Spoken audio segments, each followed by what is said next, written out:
Question number 5 दिया हुआ है कि त्रिभुज पी क्यू आर की भुजाओं पी आर और क्यू आर पर क्रमशः बिंदु एस और टी इस प्रकार स्थित हैं कि कोण पी बराबर है कोण आर टी एस के। दर्शाइए कि त्रिभुज आर पी क्यू समरूप है त्रिभुज आर टी एस के। यानी हमें यहाँ पे आकृति या चित्र नहीं दिया हुआ है, हमें चित्र बनाना होगा, आकृति हमें बनानी होगी। तो क्वेश्चन में दिया है कि त्रिभुज पी क्यू आर की भुजाओं, तो हमें सबसे पहले एक त्रिभुज बनाना होगा और उसका नाम देना होगा पी क्यू आर। तो एक हम त्रिभुज बना लेते हैं। तो इस प्रकार से एक हमने त्रिभुज बना लिया और इसका नाम दे दिया पी क्यू आर। अब आगे क्वेश्चन जैसे कह रहा है उसी तरह से करना है। तो लिखा है कि त्रिभुज पी क्यू आर की भुजाओं पी आर और क्यू आर पर, एक भुजा यहाँ पे पी आर है और दूसरी भुजा क्यू आर है, पर क्रमशः बिंदु एस और टी है। यानी कि पी आर पर बिंदु एस है और क्यू आर पर बिंदु टी है। तो पी आर भुजा ये है, तो यहाँ पे एक बिंदु होगा एस और क्यू आर भुजा यहाँ पे है, तो एक बिंदु होगा यहाँ पे टी।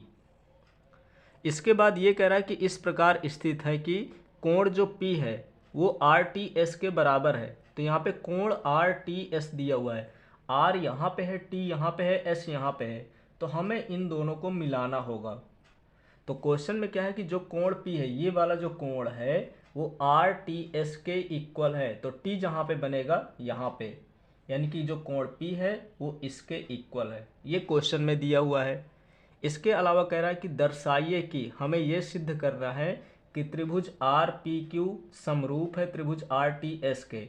यानी कि ये पी क्यू आर वाला जो त्रिभुज पूरा त्रिभुज है वो इस त्रिभुज के इक्वल है, समरूप है, आर टी एस के समरूप है। यानी कि ये वाला छोटा वाला जो त्रिभुज है पूरे त्रिभुज के समरूप है, ये हमें दिखाना है। तो हमें क्या करना होगा, एक चीज़ दी हुई है कि यहाँ पे कि जो कोण P है वो इसके बराबर है। तो यहाँ पे लिखेंगे, हमें दिया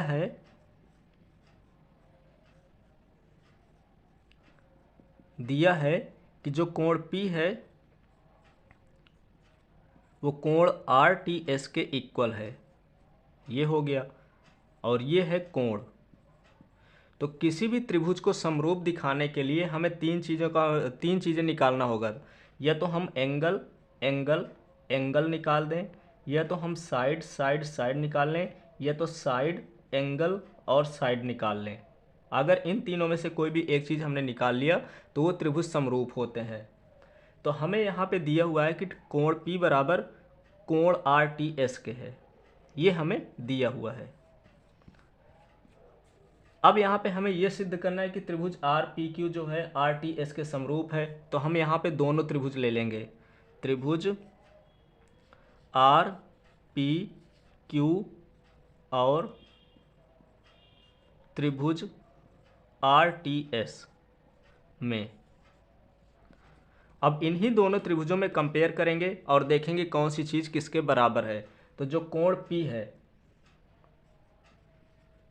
बराबर होगा कोण T के। ये क्वेश्चन में भी दिया कि जो कोण P है वो आर टी एस के बराबर है, यानी कि ये वाला जो कोण है इस कोण के बराबर है। तो यहाँ पे लिखेंगे कोण आर टी एस के और ब्रैकेट में लिख देंगे, ये तो हमें दिया है।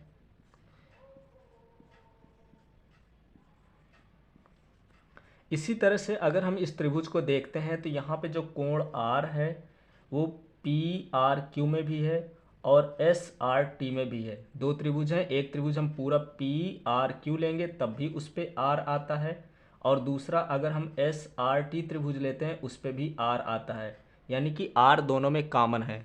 तो लिखेंगे कोण R बराबर कोण R, और ये हो जाएगा उभयनिष्ठ, उभयनिष्ठ कोण। तो अब यहाँ से हम यहाँ पे प्रॉपर्टी यूज करेंगे कोण कोण वाली। अगर किसी भी त्रिभुज के दो कोण बराबर हैं तो तीसरा कोण भी बराबर होगा। जैसे अगर मैंने यहाँ पे एक कोण ले लिया, ये 60 अंश का ले लिया, और दूसरा मैंने यहाँ पे ले लिया 70 अंश का। इसी तरह से दूसरा जो त्रिभुज है इसको मैंने ले लिया 60 डिग्री यानी कि 60 अंश, और इसको मैंने ले लिया 70 डिग्री। तो जो तीसरा कोण होगा तो इन दोनों कोणों को जोड़ करके 180 से माइनस कर देंगे। तो 70 और 60 होता है 130, और 130 को जब 180 में घटाएंगे तो यहाँ पे हो जाएगा 50 डिग्री। इसी तरह इन दोनों को जोड़ेंगे और 180 से घटाएंगे तो ये वाला कोण निकल आएगा और ये भी हो जाएगा 50 डिग्री। तो अगर किसी भी त्रिभुज के दो कोण बराबर होते हैं तो तीसरा कोण भी बराबर होता है। तो हमें तीसरा कोण निकालने की आवश्यकता नहीं है, बस इतना लिख देना है कि जो कोण P है वो RTS के बराबर है, ये दिया है, और कोण R जो है वो कोण R के बराबर है, यानी कि दोनों त्रिभुज में कोण R आता है जो कि कॉमन है। इसको हमने दोनों को लिख दिया। अब इसके बाद लिख देना है कि कौन सी प्रॉपर्टी यूज हुई है, तो लिखेंगे अतः कोण,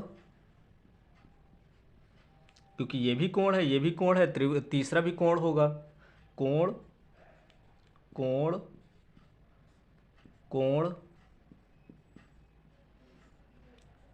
समरूपता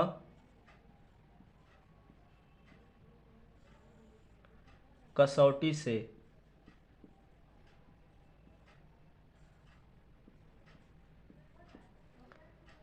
ये जो दोनों त्रिभुज दिए हुए हैं यानी कि त्रिभुज RPQ समरूप है त्रिभुज, यहाँ भी त्रिभुज ही होगा, कोण नहीं होगा, त्रिभुज RTS के, और यही हमें प्रूव करना था। तो किसी भी त्रिभुज की दो कोण अगर बराबर होते हैं तो वो समरूप होंगे, और तीसरा कोण निकालने की आवश्यकता ही नहीं है। अगर दो कोण बराबर है तो तीसरा कोण भी बराबर होगा। तो यहाँ से क्वेश्चन नंबर 5 कंप्लीट हो गया।